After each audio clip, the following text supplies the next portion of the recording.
An oil change is the most basic component of automotive maintenance. People set their watch by oil change intervals, like marking a child's height on the kitchen door frame.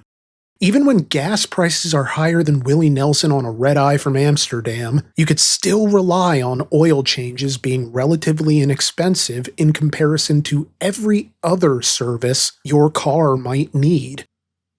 But that could potentially change in the months ahead, as Toyota and Nissan are reportedly expressing concern that a synthetic motor oil shortage is around the corner. And while it's important to note that yes, the operative word in there is could, because nothing is set in stone, it's just as important to explore why these automakers appear to be so worried. So you can decide for yourself if there's actually a fire here, or if it's all just smoke. No, that was really on the nose. I should probably think of a better line to close. Roman report at the end of the month, and I make what I want when I feel like discussing cars. On May 11th, the owner of the Costa Oils franchise released a PANT memo from Toyota.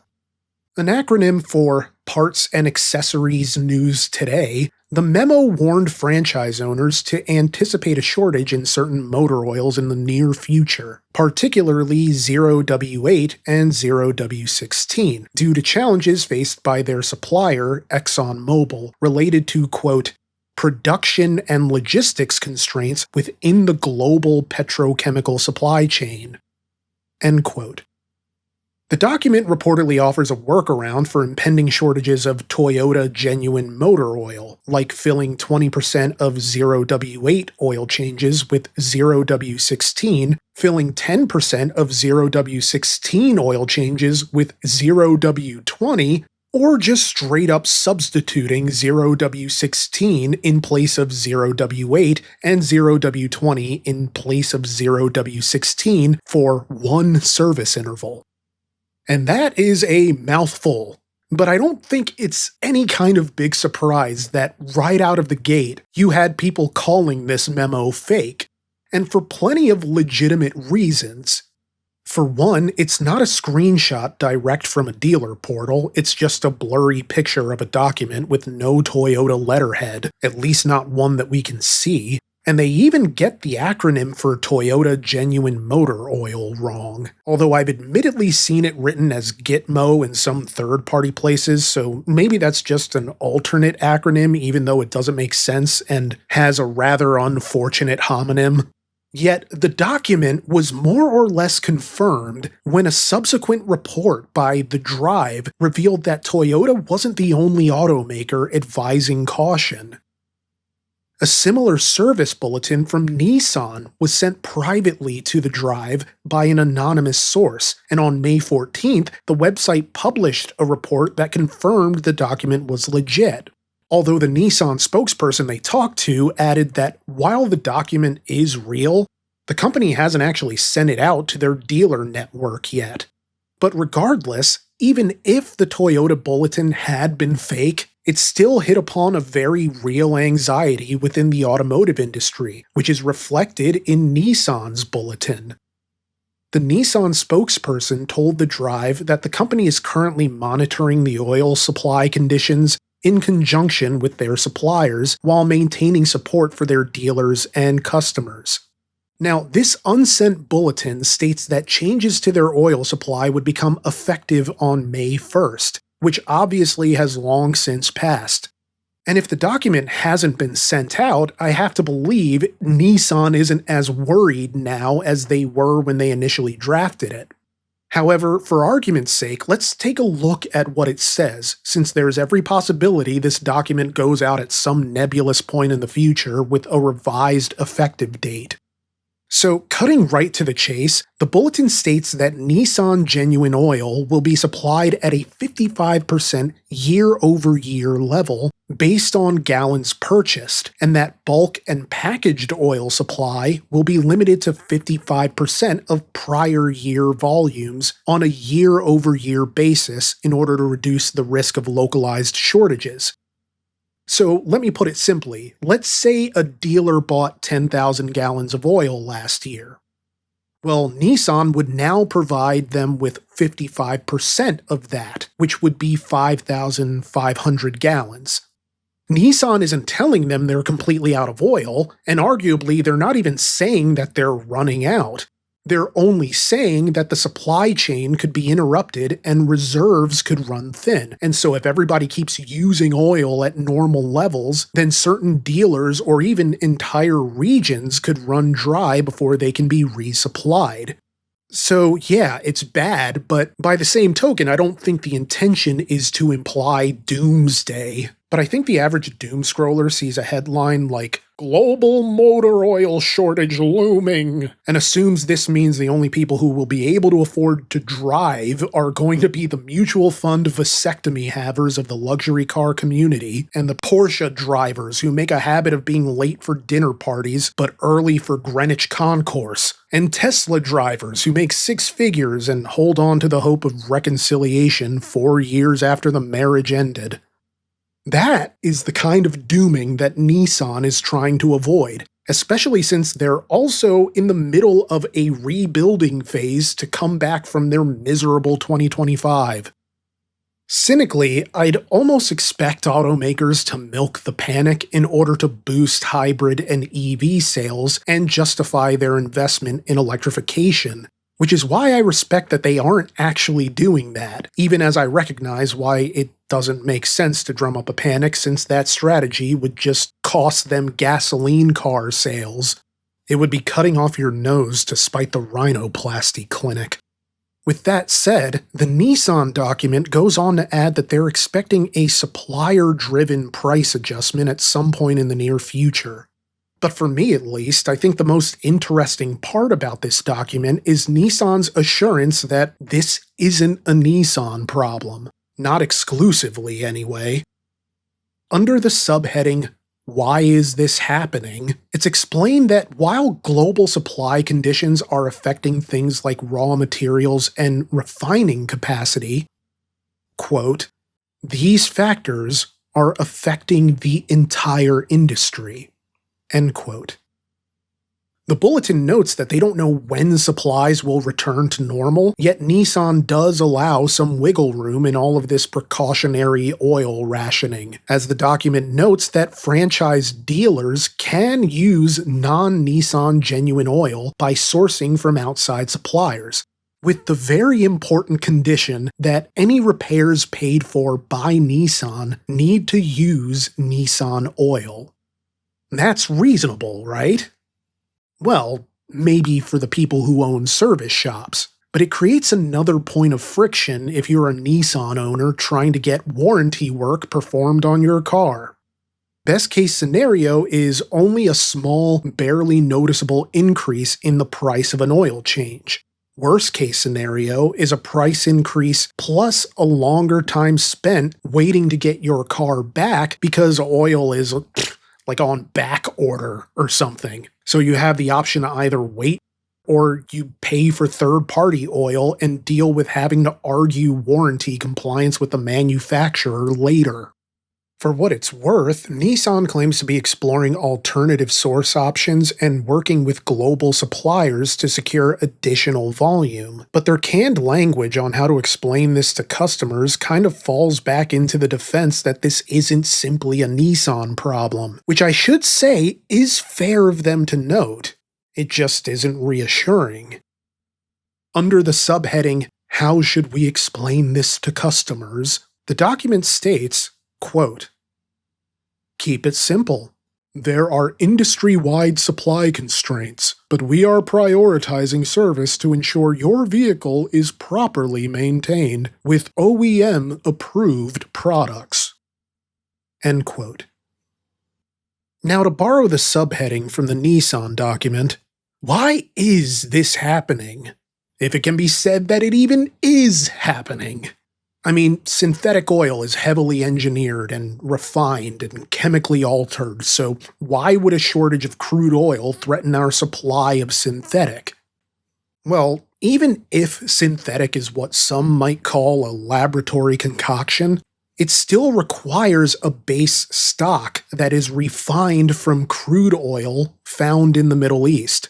a region which is currently experiencing let's just say, increased volatility as a result of the current war in Iran.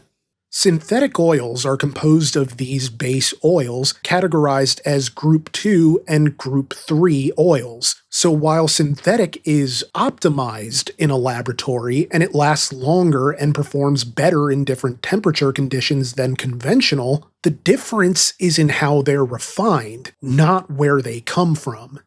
And the area they come from is a lot harder to access now than it was 4 months ago. As Motor Trend elaborates, quote, nearly half of the high-quality Group 3 base oil used in U.S. synthetic motor oils originates in the Persian Gulf, and a substantial portion of that supply is effectively cut off amid the escalating regional instability. Another roughly 30% comes from South Korea, whose refiners depend heavily on Middle Eastern crude and feedstocks.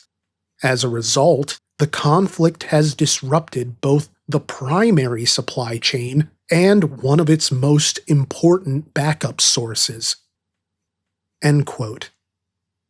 So let's get a little more specific here. Basically, airstrikes in the Middle East have damaged crucial facilities for the production of motor oil, such as the Qatar-based Pearl GTL.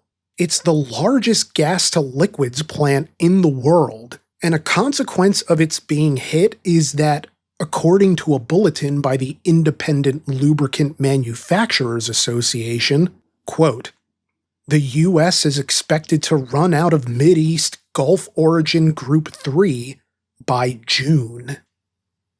End quote. Now, as the Motor Trend article mentioned, there tends to be a backup for the US when our Group 3 base oil runs low.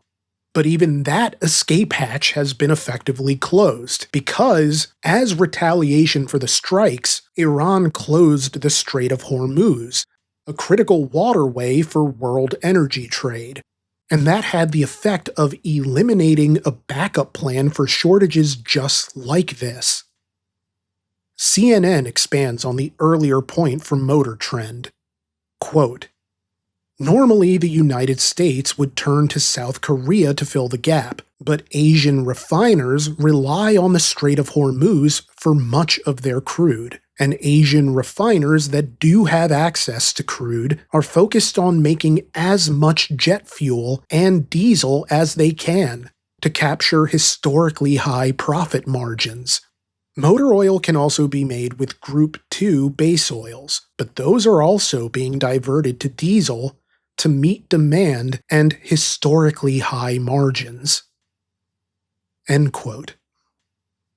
Holly Alfano is the CEO of the Independent Lubricant Manufacturers Association, and she stated that not only is she certain that there will be shortages, she anticipates that it could be as much as a year before we see any relief from these shortages.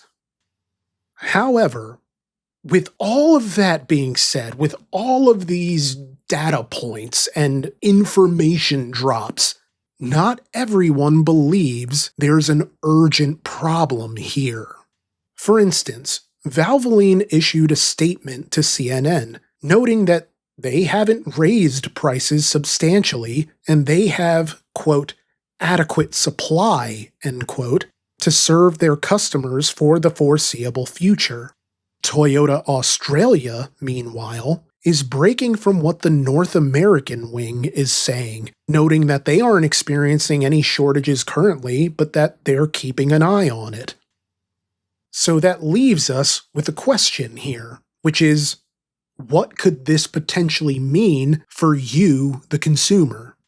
Well, the obvious consequence is that the price of oil changes could increase, but I really feel like I once again have to caution that the operative word here is could, because depending on your region and on the individual business, your local shop could be well stocked enough that they aren't in any immediate danger of running out. Different brands have different shelf lives, with AutoZone noting that, quote, on average, conventional motor oil lasts about 5 years on the shelf in unopened containers. Semi-synthetic and synthetic motor oils will last 7 to 8 years. End quote. But within the last several months, service shops have been finding out the hard way that the price of bulk oil is going up, even as the amount of oil being delivered threatens to decrease. CBS News spoke with one business in Boston that noted that the price for bulk oil increased from March to May, going from $1,880 to $2,281.90. As a result, the business notes that their oil changes may have to increase in price by $5 or more. MarketWatch interviewed Jason Lyon, the president of the Preventative Automotive Maintenance Association, or PAMA, who noted that at the beginning of the year, oil changes were running between $80 and $100, but prices have climbed to over $100 and in some cases as high as $120 or more. Now, PAMA represents national chains and regional automotive businesses, and their members have reported price hikes in April and in May. As the MarketWatch article states, quote, "The first hike was 50 to 75 cents per gallon, and the second hike ranged from $2 to $4 per gallon." End quote. Naturally, those price increases will have to be passed down to the consumer for the shop to make any money, which isn't optimal for anybody since customers don't want to have to pay more for the same service they used to pay considerably less for. But also, I doubt shops want to develop a reputation for overcharging simply because they're not one of the few shops so overwhelmingly stocked with synthetic that they can afford to eat the cost for a bit longer. But one consequence that I haven't really seen discussed anywhere is that if we ignore any effect on oil change prices, a prolonged synthetic motor oil shortage could have an effect on the used car market. Effects that are both negative and arguably positive through a chain of indirect cause and effect. Let me put it this way. When new car prices increase, people hold on to their cars longer to avoid having to re-enter the market, like a person who stays with an unfaithful partner so they don't have to re-download Hinge. And the effect is that there are fewer cars on the used market because people aren't trading those older cars in for newer models. After all, those new cars tend to require those specialized synthetic oils to run efficiently. And when that motor oil becomes more scarce and the price of oil changes skyrockets, new cars become more expensive to maintain than their older counterparts, at least in theory. And as a result, those older cars become more desirable and therefore more valuable. So the negative is that there are fewer used cars available, but the positive is that people who have multiples of these desirable cars in their inventory stand to make a lot more money. Potentially, anyway. But then all of this is wild, ludicrous speculation on my part, admittedly, because unless I've overlooked something, there's no actual precedent for a prolonged synthetic oil shortage. Which brings me to my last and arguably most important point. We've gone over why this has the potential to become a serious issue, but what are some of the reasons that this is potentially overblown? So let's explore that. Well, first and foremost is the fact that the bad part hasn't officially happened yet, as Nissan hasn't even sent out the warning letters.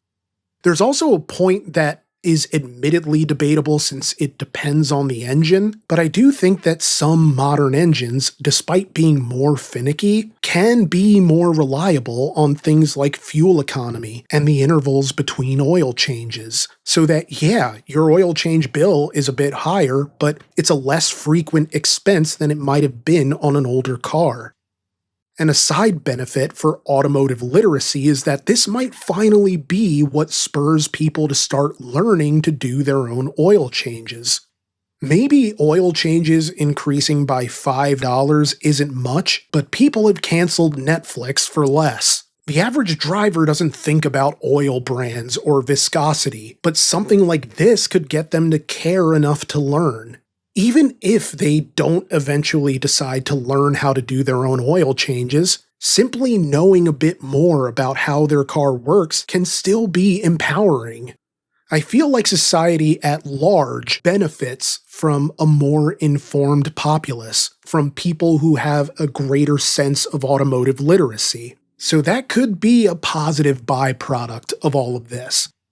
But even if the worst does come to pass, and we experience a year-long supply shortage for synthetic motor oil, the truth is that the oil industry is weirdly adaptable to supply chain interruptions, as evidenced by the world coming to a screeching halt in 2020.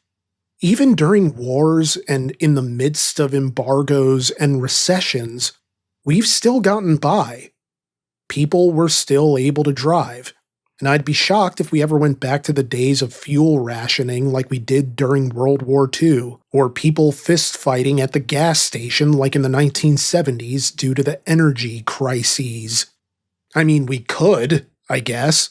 I wouldn't put it past anybody to throw hands outside the Circle K. My For You page is littered with all sorts of body cam videos of people who escalate harmless situations for no discernible reason other than a personality tailor-made for confrontation. But I guess what I'm trying to say is that the system isn't as fragile as it seems, and even when it does get rocked, profit incentivizes a return to normalcy, which is probably the biggest reason to have hope. For better or worse, capitalism always wins. And this doesn't just extend to oil companies, but to automakers as well. Because it doesn't matter if it's Nissan or Toyota. No automotive brand can afford the public freaking out about increasing ownership costs for their cars. It's bad enough when people worry about the MSRP, or dealer markups, or subscriptions for features, or recalls. A brand can only weather so many PR disasters, and I think people can accept the cost of a car being higher if they can rely on it once they get out the door. But if people start to believe that leaving the dealer lot is only the beginning of a long, tumultuous, one-sided relationship so toxic that its byproduct could turn pet shop turtles into pizza-loving ninjutsu warriors, then they're going to start rethinking just how badly they need the new Tacoma. If it ever got bad enough that the automakers were legit running out of oil, they would ease their restrictions on using non-OEM oils, or they'd change their recommended maintenance guidelines. Granted, in that case, your most recent oil change would have to last you a little longer. But then, if you told me a third of all drivers were already deferring standard maintenance, I would think you were lying because I'd swear it was half. Although, to be fair to the deferred maintenance owners, it does seem that modern oil blends allow for slightly longer intervals between oil changes. A senior repair manager for AAA noted that vehicles that use conventional oil should have an oil change every 5,000 miles, while blended conventional and synthetic should be changed every 6,000 miles. But full synthetic oil can be changed every 10,000 to 15,000 miles per his advice. So it would seem that even the people who are changing their oil less frequently aren't necessarily doing it out of a dereliction of responsibility. It might be that they just don't need to. But ultimately, everything I've read about this situation in the past month suggests that, at worst, it's temporary. But I do think all of this tells us something about the shifting tides of the automotive industry. New cars aren't bad per se, and in some ways they're markedly better than what came before. But I do think the expectations of modern cars have changed somewhat. Older cars felt like they were built to withstand all of the BS that the world puts the average person through.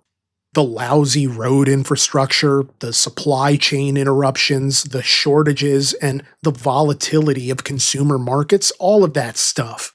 But then it feels like newer cars require a well-behaved world.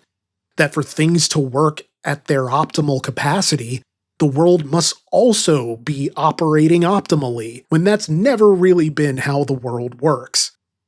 I do think I'm probably being pretty cynical right now, but it's a bit hard not to be in modern times. It isn't that the past was necessarily perfect, there was plenty that was wrong. And there were plenty of cars that broke down, build quality that was objectively garbage, performance that was inconsistent, and fuel economy so bad that low gas prices didn't even do you any good because you had to fill up so often. But it does sort of feel like people are becoming fed up with the notion that something happening thousands of miles away that they have no control over could affect their lives this directly.